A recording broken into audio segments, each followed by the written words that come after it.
everybody, I'm Lawson and I'm here to wish you a Happy New Year! Now I can hear you saying, but Lawson, 2020 is so last year, and I know this, but I had party glasses from last year, so I chose to make good use of what I've got. Plus, it's really hard to look through a one, you know? Anyways, today, I've got a great story from this girl, Cora. She's in my aunt's 6th grade homeroom, and she's learning to put what she has to good use. Now, Cora's been begging to have her own cell phone forever. And on her 12th birthday, she finally gets one. A bright pink unicorn sparkle phone. But Cora's dad says, with great power comes great responsibility. And Mom hands over a list of rules. A long list. Things like only texting and calling people her parents approve, and limited searches and apps. Plus, standing on her head to use it.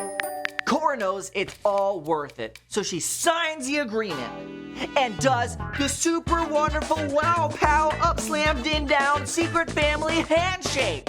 Cora can't wait to get started doing very important things with her phone.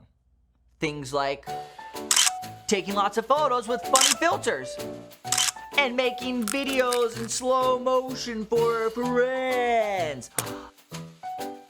Cora even sneaks the phone upstairs at bedtime to play Candy Crush. Mom sure isn't happy about that. In fact, Cora loses phone privileges for 3 days. And at that time, she starts to wonder, how can I show Mom and Dad I can be responsible with my phone? So when Cora gets her phone back, she checks out a cool video and teaches herself some calligraphy so she can write a super special card for Grandma. And then Cora figures out a way to edit her own how-to video on the science of baking for chemistry class. And after that, she sets up a group text to organize kids in her class so they can throw a surprise party for their favorite lunch lady's birthday. Now, Mom and Dad are pretty proud of Cora, and they all play a family game of Candy Crunch. So kids, never swap faces with the unicorn, but always do remember that responsibility is showing you can be trusted with what is expected of you. So now it's time to party like it's a 2021. I'll see you guys next time. Ooh, ooh, and move up. Ooh, ooh. How so good it is. Hey, what's up, boys and girls? Welcome to another edition of Kids Worship here virtually online. Thanks so much for joining us for this week. We're in our 4th week. Wow, 4th week already of January of 2021. But learning about responsibility and what it means to have biblical responsibility. If you remember, responsibility means showing that you can be trusted with what is expected of you. So this week, I thought I would do Kids Worship from my office with a backdrop of bookshelves. I thought that would be pretty cool. Wait, that's not really cool. Bookshelves in the background are not cool at all. But I'm going to tell you why, in the wrap-up, why I chose to do these in front of the bookshelf. Either way, we're going to look this week at a parable from Jesus. And if you remember, a parable is a simple story with a moral or a spiritual lesson for you and I to take away from it. And Jesus loved to teach in these parables. And so we're going to see a parable from Matthew chapter 25 about a businessman who goes away on a trip, and he leaves 3 of his workers in charge of some of his stuff and then in charge of some of his money. And when he comes back, he finds out that 2 of the workers had made some money. They turned a profit. But a 3rd worker, he buried his portion. He didn't do anything with it. And it was wasted. And he wasted this opportunity for growth, and he ended up having it taken all away. Why don't we jump into our story and check out what Matthew 25 has to say for us this week. The Bible. It's 66 books of history, stories, letters, and poetry that fit together to form God's one big story.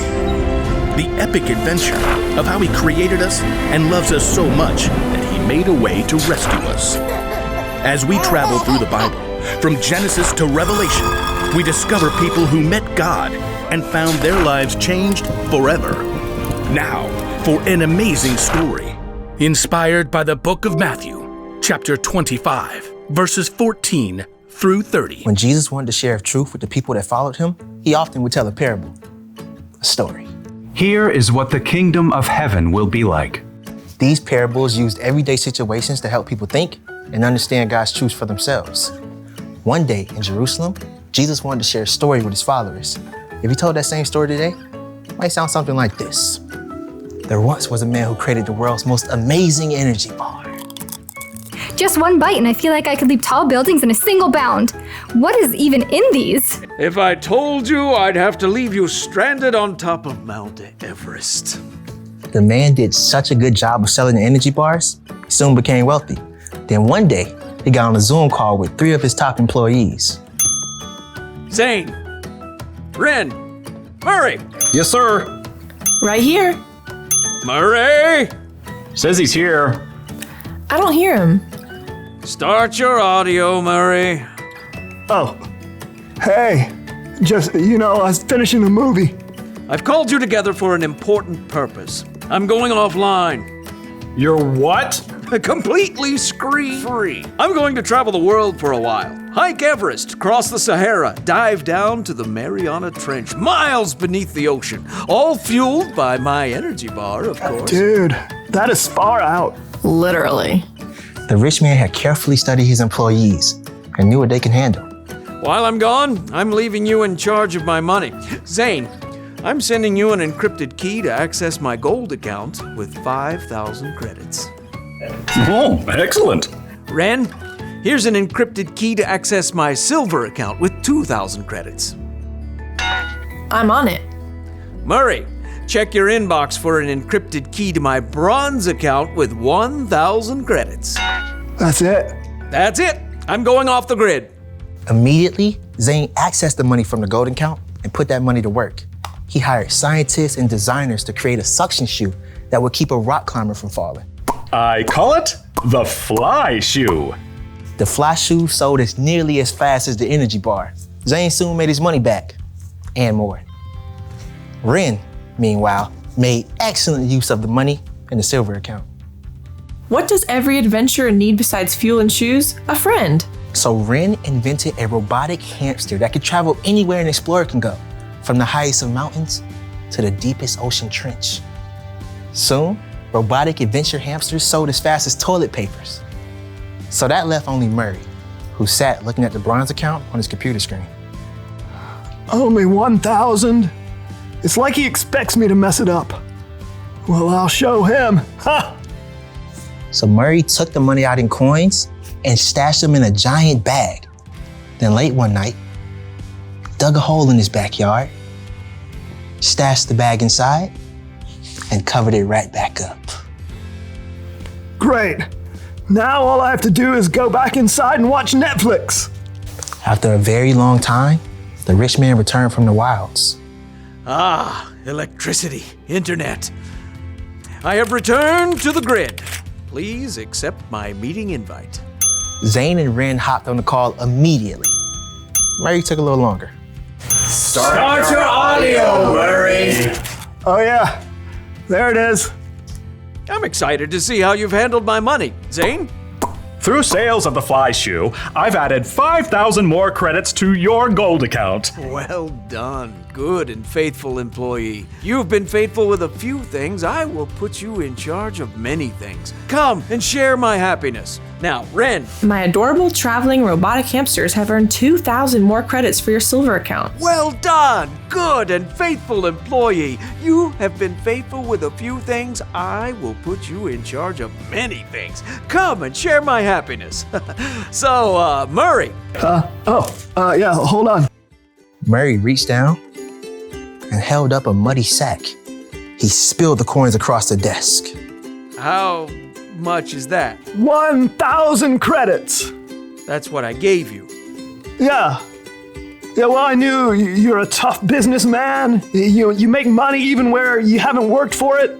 I didn't want you getting mad, so I just buried the money. See? It's all safe. Murray offered a weak smile, but instead of smiling back, the rich man went red in the face. You lazy man. If you knew I can make money even when I haven't worked for it, you should have at least kept my money in the bank where it would have earned a little bit. Sure.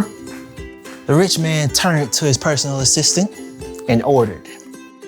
Take Murray's credits and give them to Zane, who already has 10,000 credits. Oh, and take Murray off my payroll immediately. The message of Jesus' story was clear.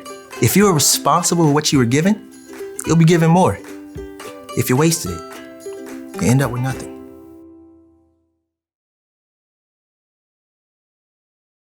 Hey, boys and girls, welcome back from our story for this week. I hope you guys enjoyed learning about the businessman who went on the journey, who left the 3 people in charge, and the 2 did well, and the 1 maybe not so much, and parables, and a great lesson there in that story. Did you pick up on what it was? It's our bottom line from this week. Let's check it out.